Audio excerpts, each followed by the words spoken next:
Olá, pessoal. Hoje nós vamos conversar sobre como estabelecer metas sob medida para o seu paciente. Então, quem for assistir agora ao vivo, seja muito bem-vindo, e quem for assistir depois a gravação, também espero que aproveite, que goste bastante do que a gente vai trabalhar hoje.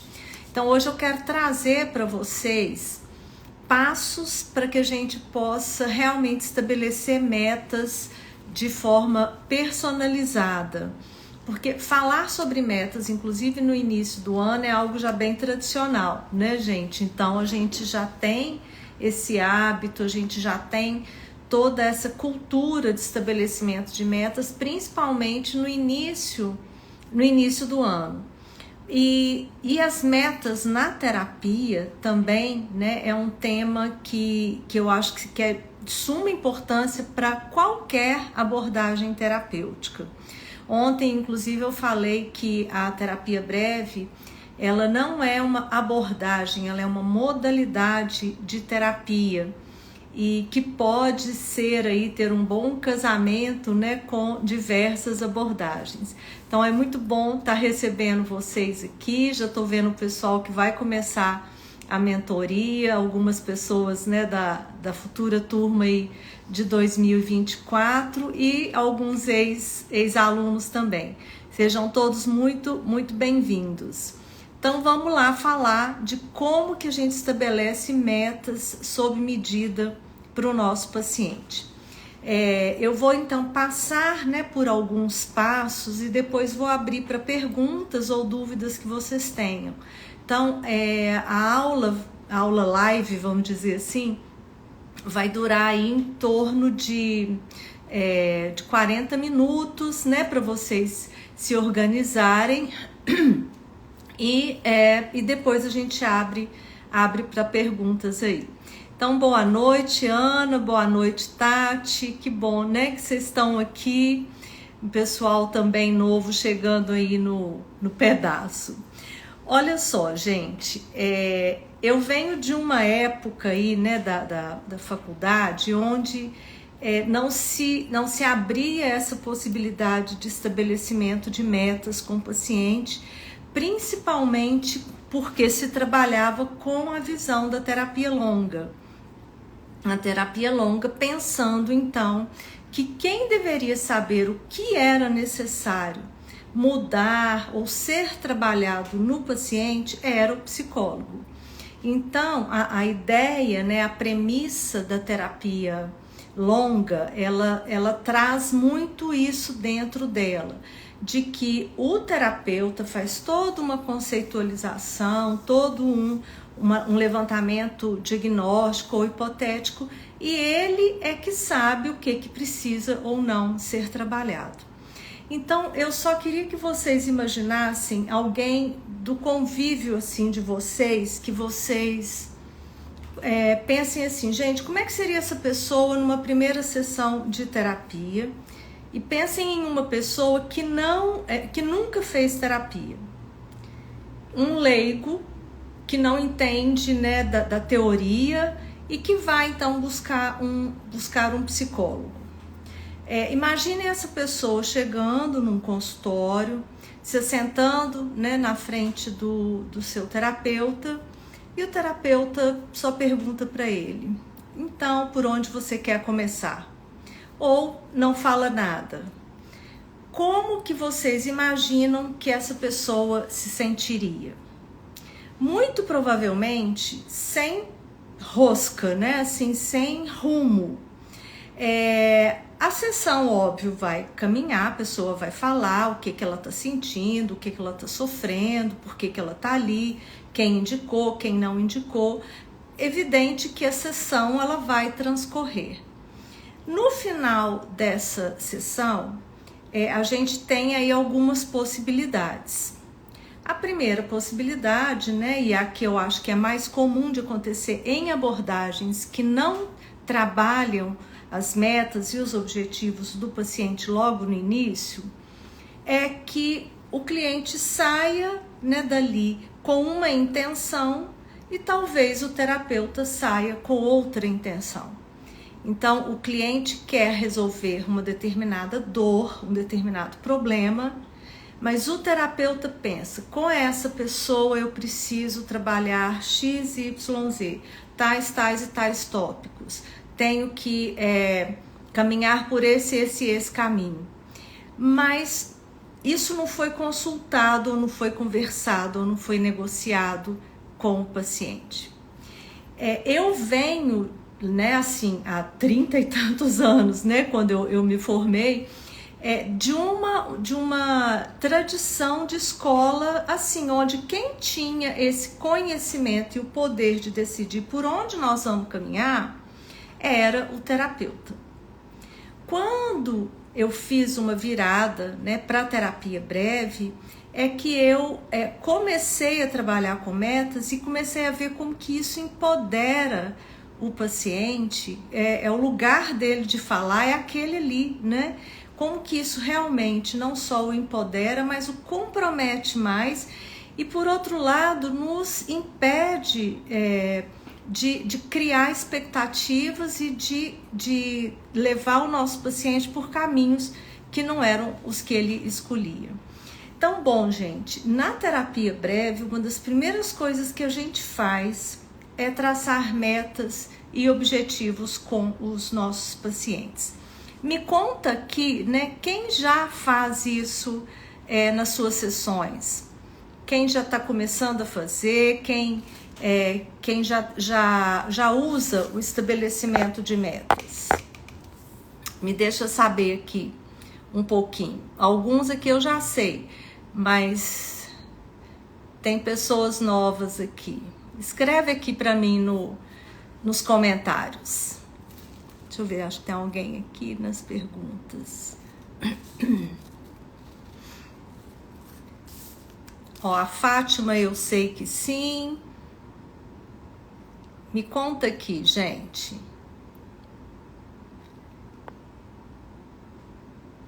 Carol também, que acabou de entrar, eu já sei. Eu tô perguntando aqui, né, pessoal, quem já trabalha com metas, com objetivos? Então, a Ana tá dizendo que já tá fazendo isso, né? A Ana terminou o workshop, né, Ana? 5 passos para uma terapia breve, ela já tá aplicando. Quem mais, gente? Para quem já faz, vocês vão identificar aqui muitas coisas que vocês, obviamente, já conhecem. Para o pessoal que ainda não, eu queria que vocês anotassem e começassem a utilizar e depois me dessem uma notícia. Então, a Fátima está dizendo aqui, eu já trabalho e vejo como faz diferença no processo do cliente. A Ana Beatriz também, eu também. A Ana, a Fátima, a Ana Beatriz, elas já fizeram, né, a mentoria e já utilizam esse recurso do estabelecimento de metas. E olha só, gente, isso é tão importante, o estabelecimento de metas, que mesmo o pessoal, às vezes, antigo, né, que já fez formação, que já atua com a terapia breve, às vezes, num momento de supervisão, a pessoa me diz, nossa, eu estou encalacrado aqui, o caso não anda, e eu pergunto, mas o que esse paciente quer conquistar com a terapia? E a pessoa fala, não, peraí, nossa, esqueci de olhar o que ele quer de forma detalhada. Porque aquilo que vai sendo tão simples, né, para nós, vai ficando automático, a gente corre o risco, né, de escorregar e esquecer de perguntar. Ei, Michele, boa noite, boa noite. Então, olha só, gente, como que nós vamos estabelecer as metas é um ponto super importante. Nós temos aqui, né, assim, dentro do modelo de terapia breve que eu trabalho, a equipe, os meus alunos também, na primeira sessão, a gente já procura saber o que aquela pessoa veio buscar no processo terapêutico. Mesmo que eu já tenha conversado com ela por telefone, ou que ela já tenha preenchido alguma ficha e me enviado, mesmo que eu já saiba que eu tenho uma prévia, eu torno a perguntar, né? O que você quer conquistar? O que você gostaria de conquistar com o seu processo? Bom, algumas pessoas até se surpreendem e costumam dizer assim, olha, nossa, já fiz terapia e nunca ninguém me perguntou isso. E a pessoa muitas vezes tem até dificuldade em falar. Se numa primeira sessão ela não sabe estabelecer isso claramente, não tem problema. Isso já fica de tarefa ou de atividade para ela fazer e pensar. Porque eu considero até uma questão ética, que a gente saiba o que a pessoa veio buscar. Por quê? Porque senão nós vamos cair naquela agenda secreta, aquela agenda oculta, onde eu, terapeuta, vou dizer o que o outro precisa mudar. Hoje me aconteceu aqui no consultório até um caso interessante. Como é uma pessoa que a gente fechou uma primeira etapa da terapia dela e ela está retornando, né, esse ano, porque isso acontece na terapia breve, né? A gente trabalha um bloco, trabalha uma temporada, conquista aqueles objetivos e a pessoa volta se ela quiser ou se for necessário, se a gente achar que é importante. E ela me colocou umas 6 metas que ela gostaria. Por aí a gente já vê que não está dentro do que a terapia breve pressupõe, né? Porque 6 metas em 6 grandes áreas da vida dela, se eu falasse, ok, tá jóia, então você quer essas 6 coisas, vamos em frente, ia dar ruim, como diz o pessoal. Por quê? Porque não basta perguntar e a pessoa falar só o que ela quer. Nós precisamos conversar, negociar essas metas para que elas sejam solucionáveis, para que elas sejam pequenas, né, inicialmente, possíveis de serem atingidas, que a gente possa fazer uma avaliação dessas metas, porque, por exemplo, se uma meta bem geral, assim, eu quero me sentir melhor na vida. Isso é uma meta muito abstrata, muito grande. O que é sentir melhor? Né? Sentir melhor em que aspecto? Então, não basta simplesmente a gente funcionar. Eu até deixei aqui como se fôssemos um gênio da lâmpada, né? Que o cliente fala, eu quero me sentir melhor. Aí a gente tira a tampinha, sai o gênio da lâmpada e esse desejo é atendido. Não é isso. Desejo é uma coisa, objetivo e meta é outro. Tá ok até aqui, gente? Então, quando essa pessoa, por exemplo, me fala, né, dessas 6 metas aí que ela tem, né, que ela deseja, eu preciso conversar com ela sobre prioridades. Né? Então, uma das perguntas que a gente faz quando a gente recebe pessoas que trazem muitas metas é: por onde então você quer começar? Ou qual é o ponto mais fácil, ou qual o mais importante?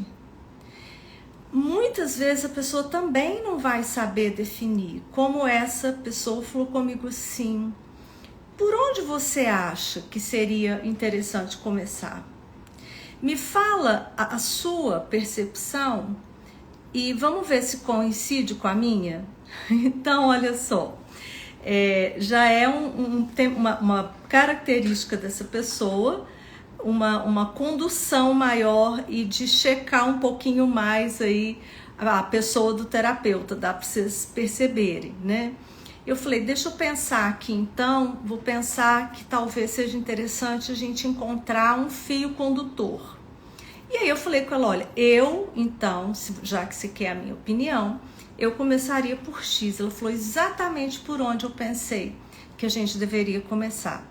Eu falei, então, vamos começar por aí. Se fosse diferente, nós iríamos conversar sobre isso, né? Se ela dissesse assim, não, eu acho que nós tínhamos que começar por tal ponto, obviamente eu começaria pelo ponto que ela escolheria. Por quê, gente? Porque as situações elas são interligadas, né? As áreas da vida elas estão interligadas. E muitas vezes a gente mexendo em um pontinho outro já vai naturalmente ser modificado, certo? Então, o primeiro passo é esse, é saber o que a pessoa quer, saber o que a pessoa veio buscar. Até para que nós saibamos se a gente pode entregar o que ela está buscando, né? Se nós temos expertise para isso, se é um caso realmente para terapia, se ela está com uma idealização, se ela está buscando uma meta irrealista. Hoje nos stories eu coloquei um meme sobre metas irrealistas, não sei se vocês viram, se não viram depois vocês dão uma olhadinha lá. É uma moça que vai ao salão de beleza e mostra uma foto pro cabeleireiro e ele entra em pânico e sai correndo, porque não tinha como fazer aquilo que ela estava buscando, né? Então, assim, é um meme, é uma brincadeira, mas às vezes isso acontece, da pessoa vir buscar aquilo que é irrealista. Então, o trabalho vai ser exatamente de clarear isso com o nosso paciente, entender o significado daquela meta irrealista que ele está trazendo e se existe, então, outras possibilidades.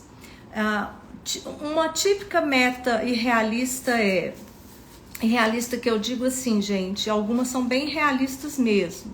Suponhamos alguém que tenha um temperamento dinâmico, uma pessoa super ativa e que vem dizendo assim, olha, todo mundo fala que eu sou dinâmica demais, que eu sou muito ativa, então, que isso atrapalha às vezes os relacionamentos. Então, o que eu vim buscar é o seguinte, eu quero ser uma pessoa zen, uma pessoa calma, tranquila, zen mesmo.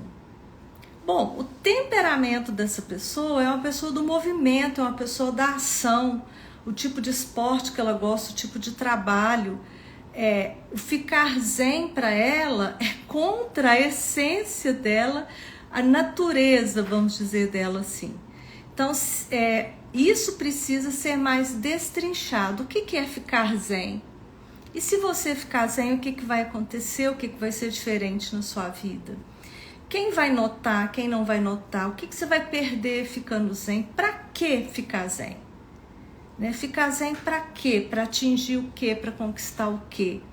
Então, as perguntas, né, que o terapeuta vai fazendo para clarear essa meta já é um início do processo terapêutico. E como que isso precisa ser sob medida, né, gente?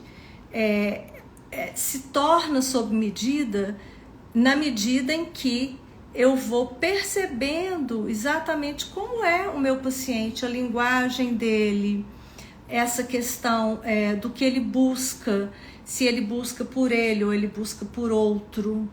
Tudo isso vai transformando o estabelecimento de metas mais realista e sob medida. Ok, até aqui, gente, me conta. Se vocês conseguirem ir escrevendo aqui, me ajuda. Muito bom ver o pessoal antigo aqui também. Tem calouros e tem veteranos, isso é muito bom. Bom que vai relembrando, né, pessoal? Então, olha só. Deixa eu ver se na caixinha de perguntas tem aqui. Não. Se vocês quiserem, tem uma interrogaçãozinha aí que vocês podem colocar perguntas, tá? Que depois eu vou respondendo. Bom, então olha só, gente. Vamos pensar que buscar uma ajuda terapêutica não é a coisa mais simples do mundo. E se o nosso paciente chega sem uma direção do terapeuta, isso se torna mais difícil para quem busca. Então, perguntar o que a pessoa deseja, o que ela quer conquistar, faz toda a diferença para esse processo terapêutico. E faz a diferença para a condução, porque assim, a gente vai ter uma terapia bem-sucedida se a gente sabe aonde a gente quer chegar.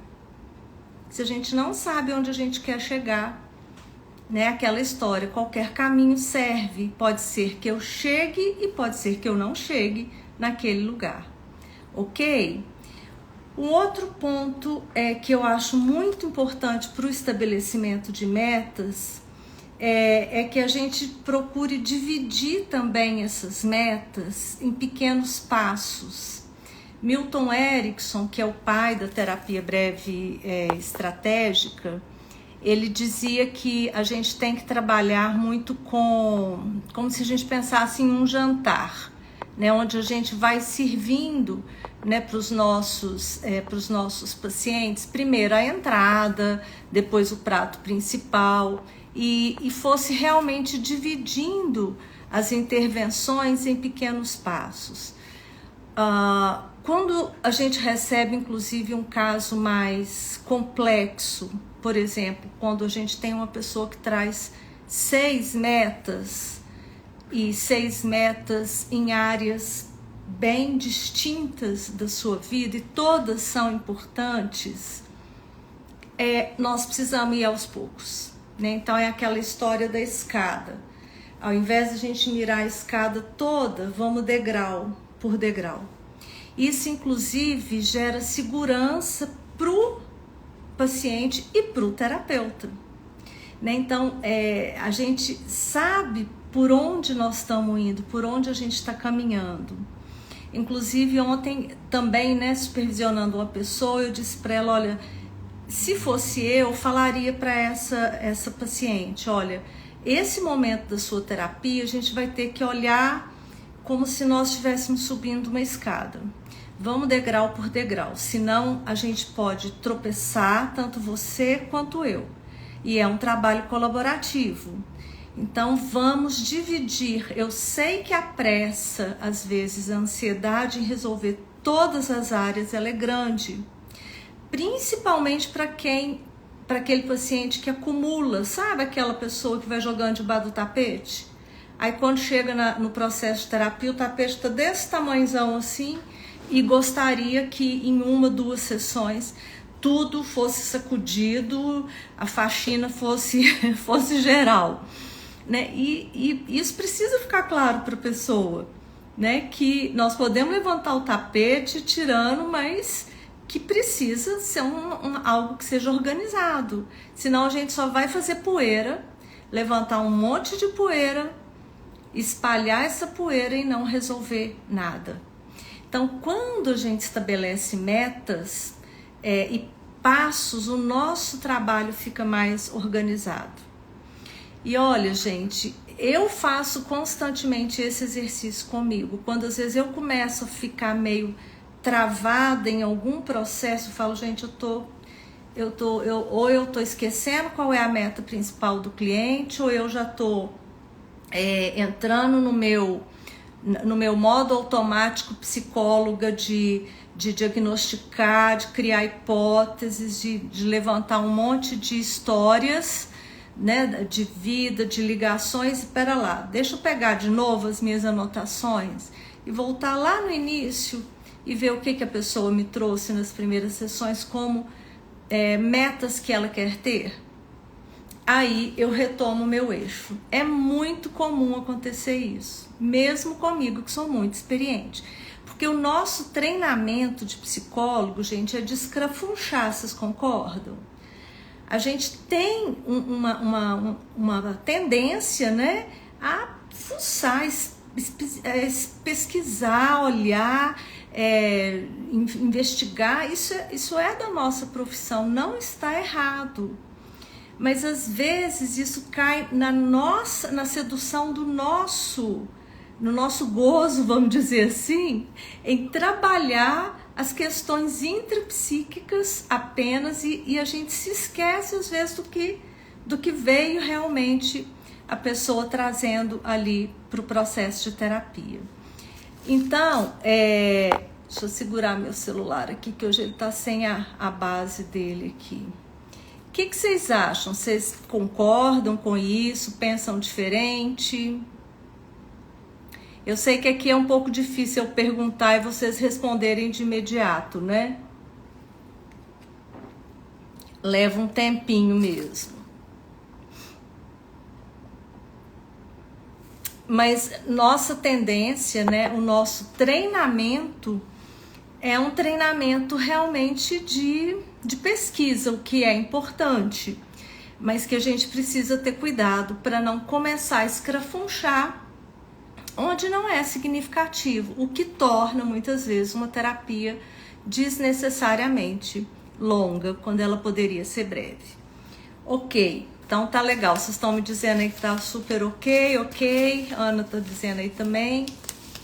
E olha só, o outro aspecto para uma meta ser sob medida é que ela possa ser mensurável.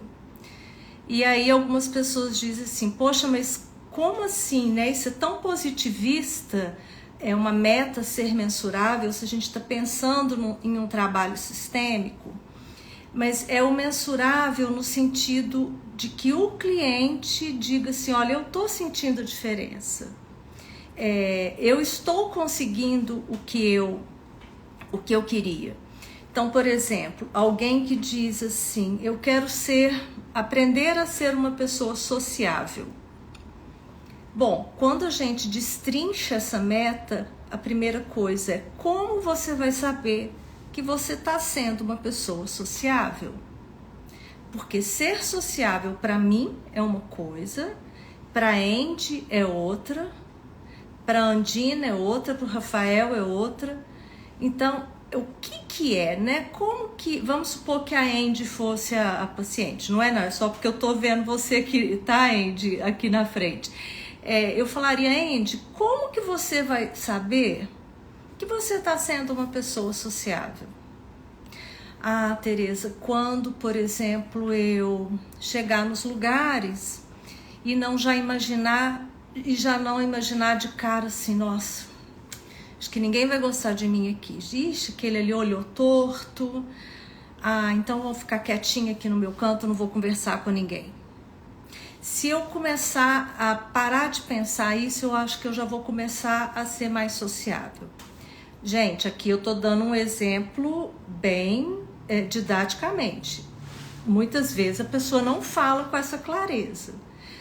Ou a pessoa pode dizer assim, olha, aí vou até dizer um caso mais real mesmo, né?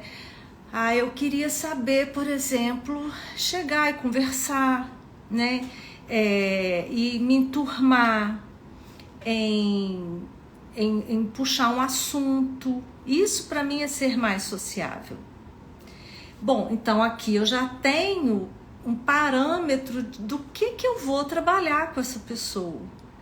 Posso fazer um diagnóstico? Posso levantar a hipótese de que ela tem uma ansiedade social? Sim, posso isso tudo.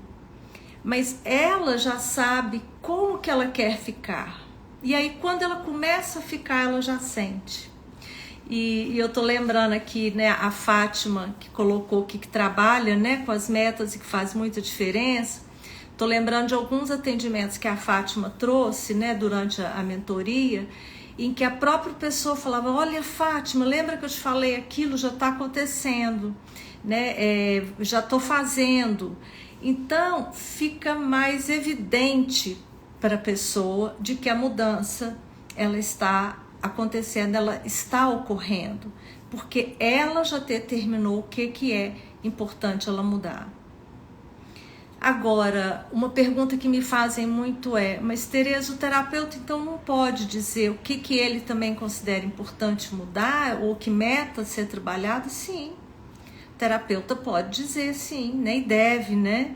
Se ele perceber, né? Assim, olha, eu acho que além do socialmente,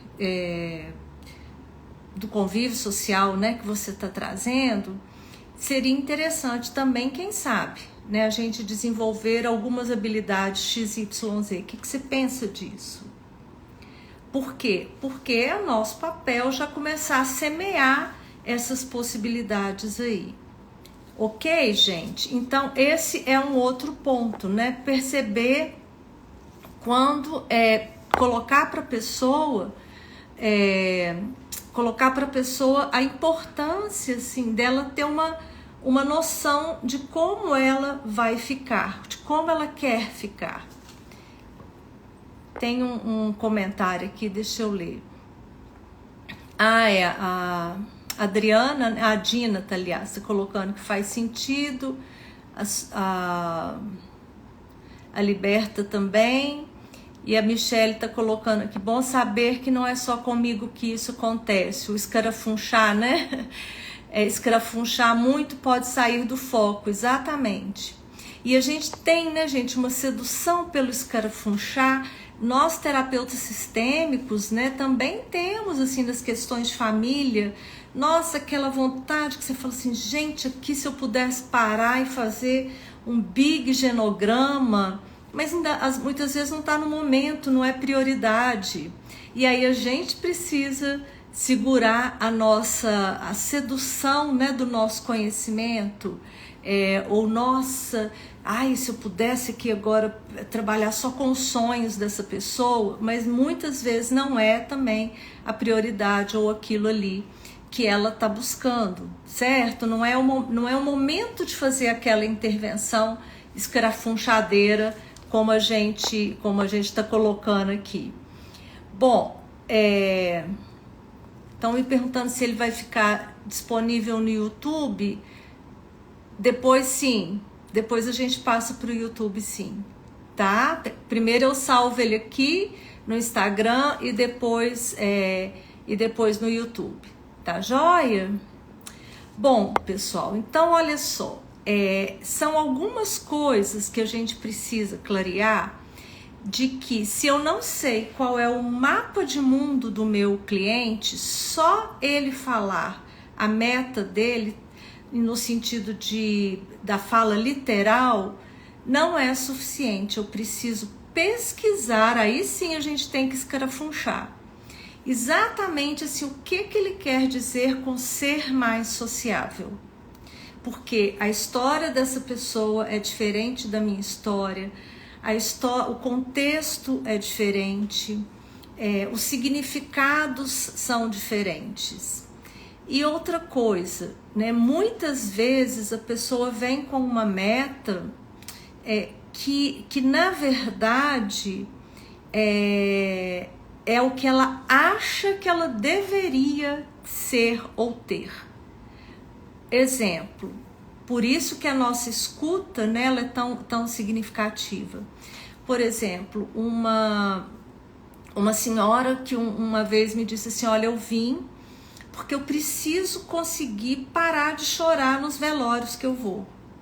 Eu falei, gente, eu nunca vi uma meta dessa na minha vida. Eu falei, me explica um pouco melhor. Ela falou, olha, Tereza, eu tô numa idade que os meus amigos estão morrendo, só que eu choro de um jeito que todo mundo acha que eu sou a viúva ou eu sou a irmã. O tanto que eu tô sentindo tá desproporcional a quem é a pessoa ou ao velório.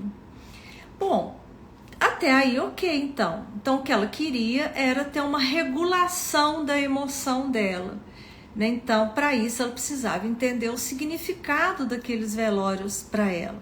Só que isso estava se estendendo, ela ia a uma missa, ouvia uma música assim, ela chorava compulsivamente.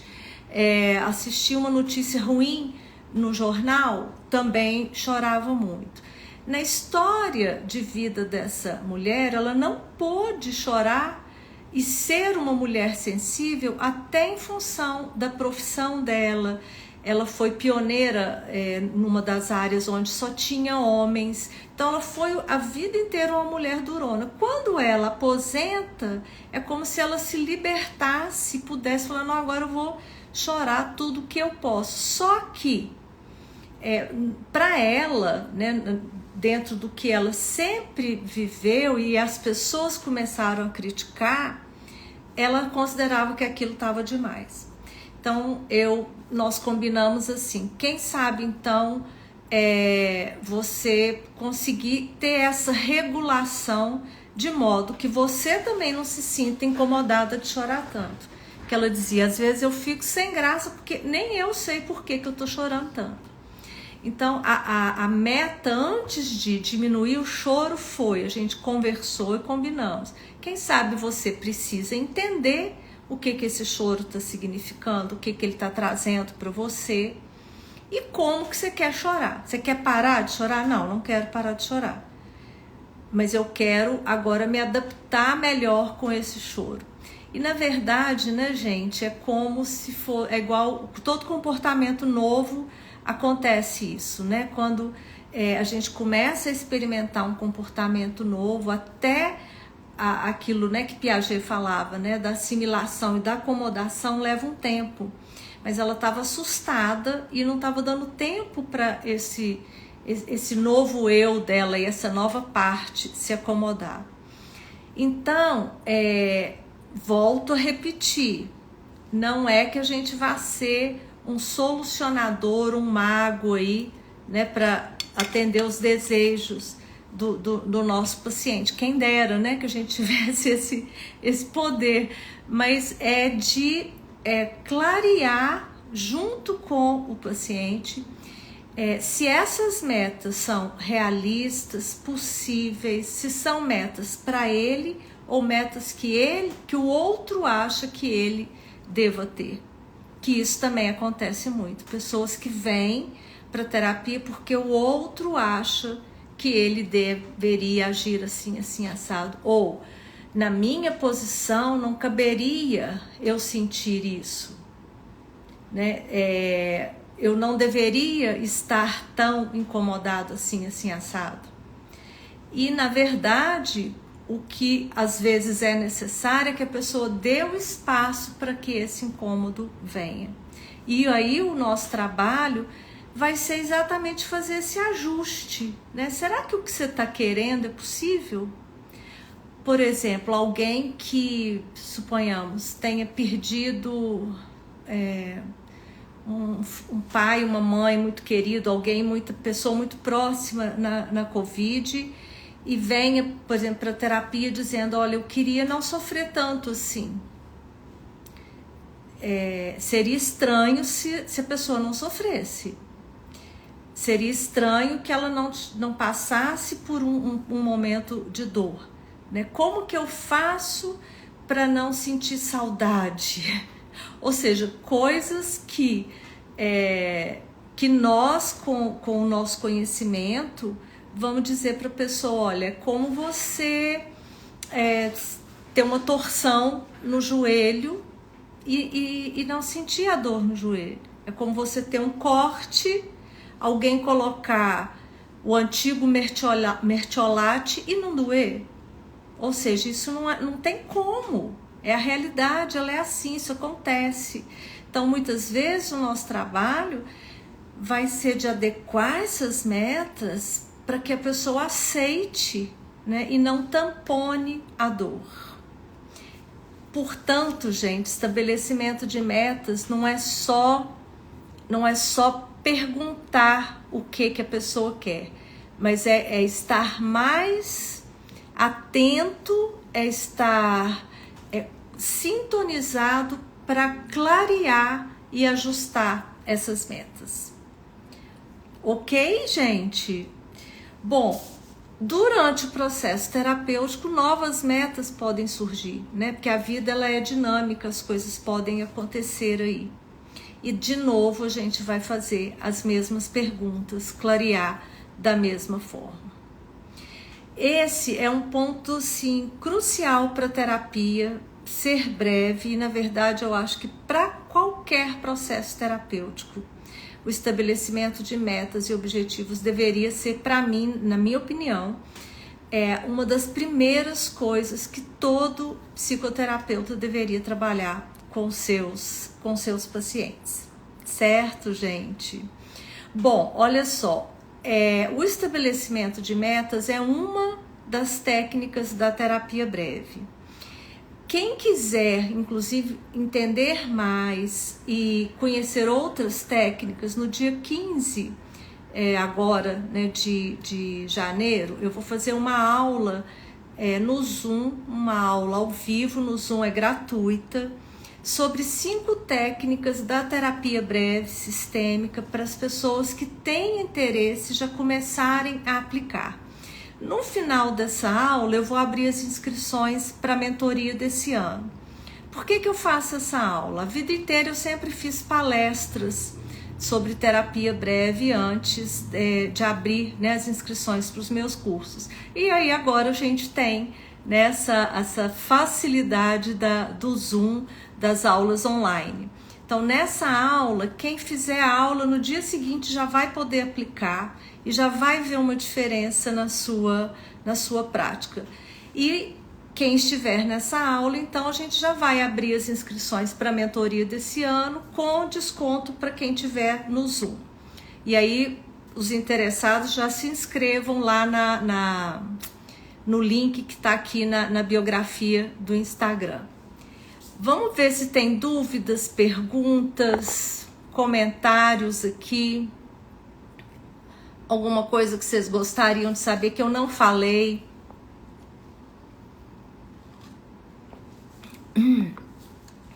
Ou talvez até algum caso aí que vocês possam colocar, né, com todo sigilo, de alguma meta que foi desafiadora para vocês. Boa noite, Gabriela. Boa noite, Antônio. Tô vendo aqui o pessoal que entrou agora. Fátima, Raquel, Marília, Ariane. Não tá dando para eu ver todo mundo.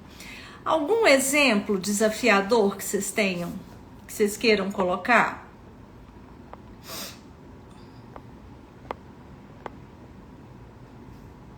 Então eu vou falar mais um aqui pra gente ir finalizando. E se vocês tiverem depois alguma dúvida ou alguma coisa, podem me escrever no direct. Olha só, tem um exemplo que eu cito muito porque ele é comum de acontecer. Pessoas que às vezes vêm, por exemplo, com metas assim: quero passar no vestibular,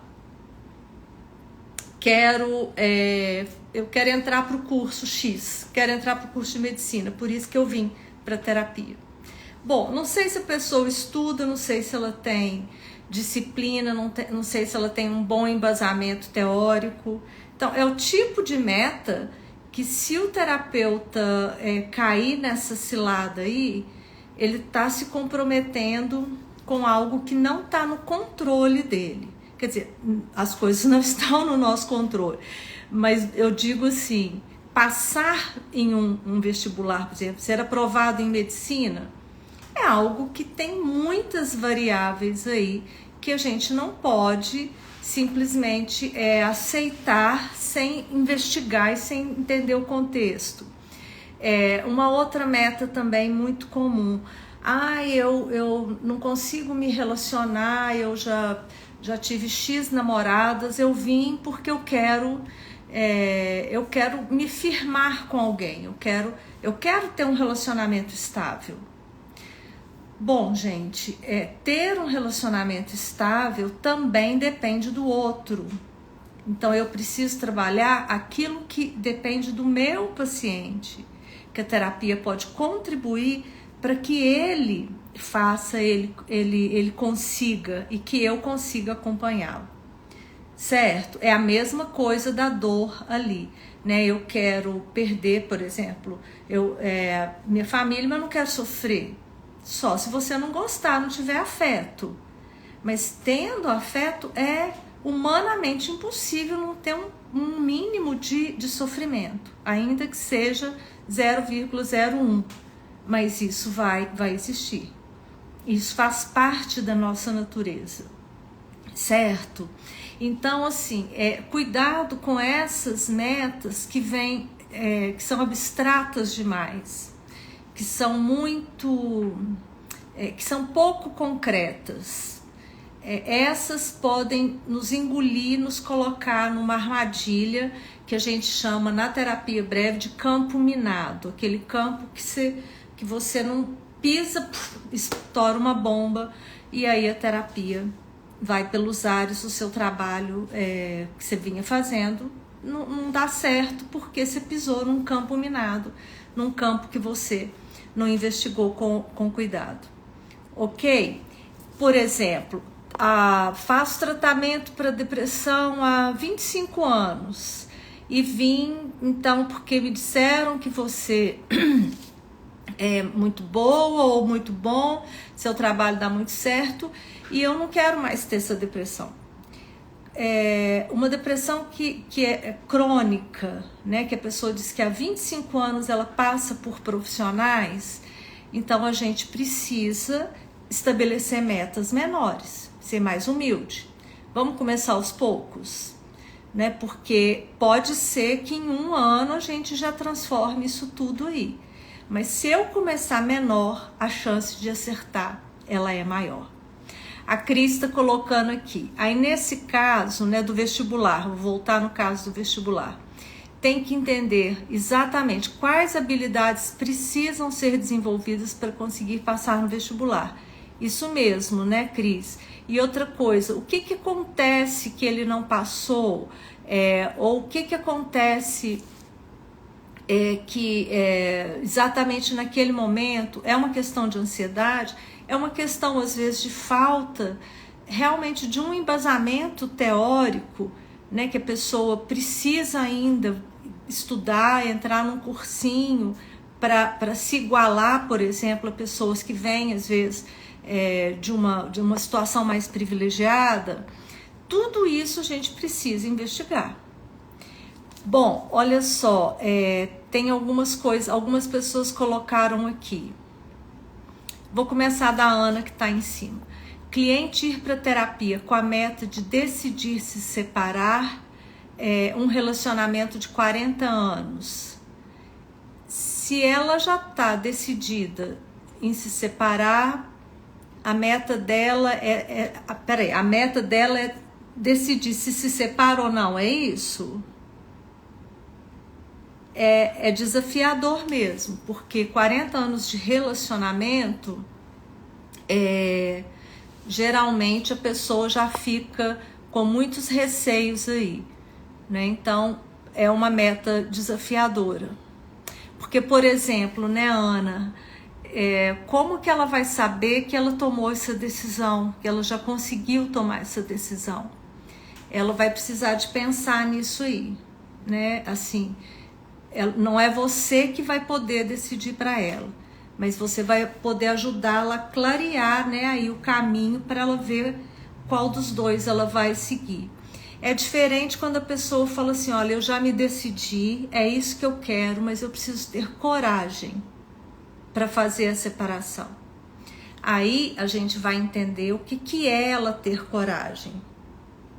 É ela não se preocupar com a opinião dos outros, ela conseguir enfrentar uma vida nova, a pessoa abrir mão de várias coisas que ela tinha ali naquela relação.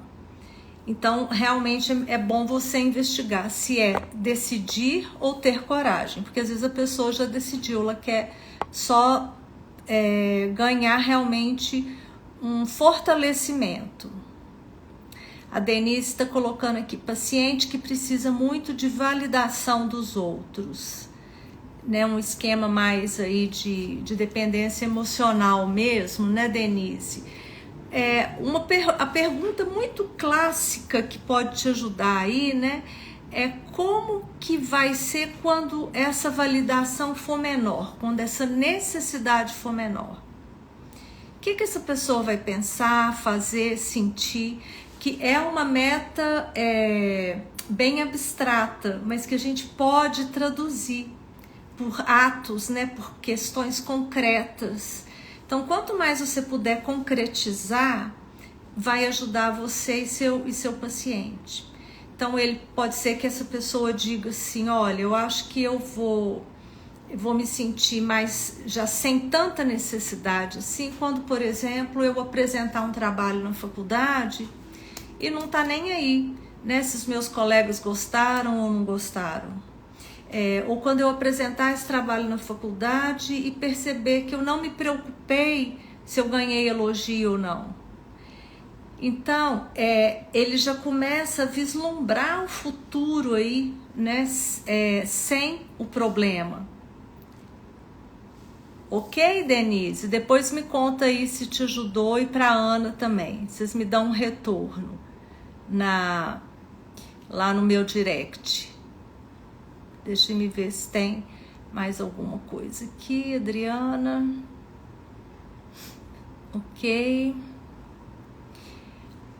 Então, olha só, um desafio aí para vocês.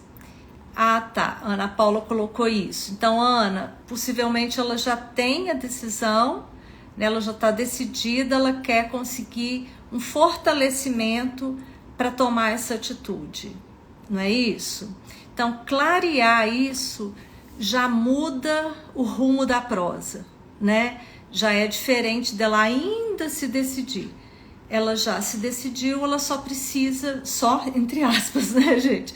Ela precisa encontrar essa coragem e esse fortalecimento aí, que realmente exige mesmo músculo, né? Vamos dizer, para fazer um rompimento de tantos anos assim. Eu imagino que não deva ser nada fácil. Olha só, pessoal, então, além dessa questão da meta, a gente tem várias outras técnicas muito específicas, muito especiais, né, que fazem com que o trabalho ele dê resultados, muito mais do que seja breve em termos de tempo, ele traga um resultado visível, palpável para o terapeuta e para o paciente. Às vezes o paciente não consegue ver tanto, mas a gente vê e aponta. A gente vê e fala, a gente vê e mostra. Então fica aqui, né, para vocês o meu convite para quem tiver interesse, vir fazer a aula do dia 15 de janeiro, agora às 20 horas, pelo Zoom. Tem que fazer a inscrição no grupo que está aqui no Instagram, né? Tem uma lista de espera para fazer essa aula. E ao final da aula a gente vai ter então essa abertura das inscrições para a mentoria. Não é obrigado que você faça a mentoria, estou só colocando porque muitas pessoas depois me perguntam sobre os descontos e o desconto vai ser dado para quem estiver na aula do dia 15 aí das 5 técnicas, certo? Eu espero que vocês venham e que vocês já comecem também a utilizar aí para verem a diferença que faz nos nossos resultados. Pessoal, muito bom ver veteranos e novatos aqui, eu fico super feliz. Ah, que bom, Gabriela, vamos estar juntas. Gabi é prata da casa, né, Gabi? Que ótimo. E aí, se tiverem alguma dúvida do que eu coloquei hoje, me escreve que eu vou respondendo na medida do que eu puder lá nos meus stories, certo? Então, ó, o link tá na bio aqui do Instagram, também tá nos stories. E quem não conseguir, às vezes, tiver mais dificuldade aqui para mexer no Instagram, pode me escrever que eu ajudo, a equipe de suporte também ajuda, certo? Então, ó, um bom início aí de ano para nós e que 2024 seja um ano realmente muito saudável, muito positivo pra gente. Um beijo grande, pessoal. Obrigada, viu, pela participação aqui. Vou ver se eu não deixei de responder ninguém. Acho que não. Então tá bom. Um beijão. Tchau, tchau, pessoal.